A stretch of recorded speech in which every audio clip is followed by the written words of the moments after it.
Showbiz की रंगारंग दुनिया का आपको बताते हैं कि पाकिस्तान की खूबरू अदाकारा माया अली ने अपील की है कि मुश्किल वक्त में ज़रूरतमंदों की मदद करें।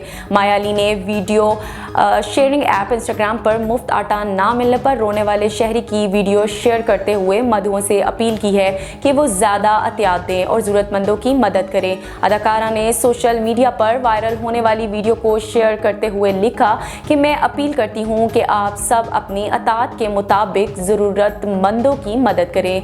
अल्लाह आप सबको अजर देगा इंशाअल्लाह। याद रहे कि मौजूदा महंगाई को मद्देनजर रखते हुए हुकूमत ने गरीब आवाम के लिए मुफ्त आटा स्कीम शुरू की है, जहां बदनज़मी की वजह से कई जानों से भी महरूम हो चुके हैं।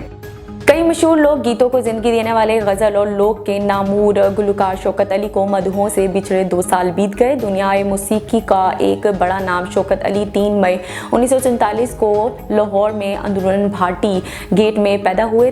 5 से ज़ायद दहाइयों पर मुहित अपने मौसीकी के सफ़र का दौरान उन्होंने कई फिल्मों के लिए गीत गाकर आलमगीर शोहरत हासिल की। शौकत अली पहली मरतबा 1960 की दहाई में शोहरत की बुलंदियों पर इस वक्त पहुंचे जब उन्होंने इस वक्त की मशहूर फिल्म 30 मार खान के लिए अपनी आवाज़ पेश की। शौकत अली ने 1965 और 1971 में पाकिस्तान और इंडिया के दरमियान होने वाली जंग के दौरान मिनी नगमे भी गाए। इनके नगमे जाग उठा है सारा वतन सुनकर आज भी जोश व वलवला पैदा होता है।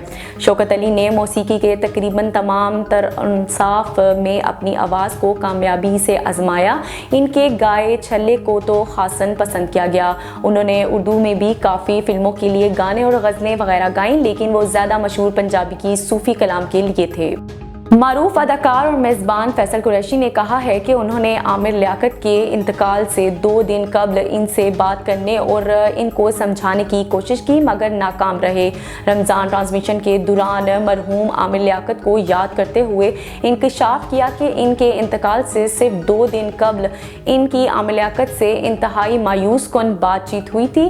फैसल कुरैशी ने बताया कि आमिर की कुछ वीडियोज़ वायरल होने के बाद इनसे बात करने और इन्हें समझाने की कोशिश की मगर वो नहीं माने और मिलने से मना कर दिया। अदाकार ने बताया कि आमिर ने इंतकाल से 2 दिन कबल अचानक फ़ोन किया और कहा कि मैं जा रहा हूँ, जिस पर हम सब परेशान हो गए और इन्हें समझाया कि ऐसी बातें ना करें। मुफ्ती साहब ने भी इन्हें समझाया मगर आमिर ने यकीन के साथ कहा कि अब वो नहीं रुक पाएंगे। फैसल कुरैशी ने अफसोस का इजहार करते हुए बताया कि हमने आमिर लियाकत से मिलने और इन्हें घर से बाहर निकालने की कोशिश की ताकि साथ बैठे कुछ बातें करें मगर मुलाकातें नहीं हो सकी और अगले ही दिन इनके इंतकाल की खबर आ गई।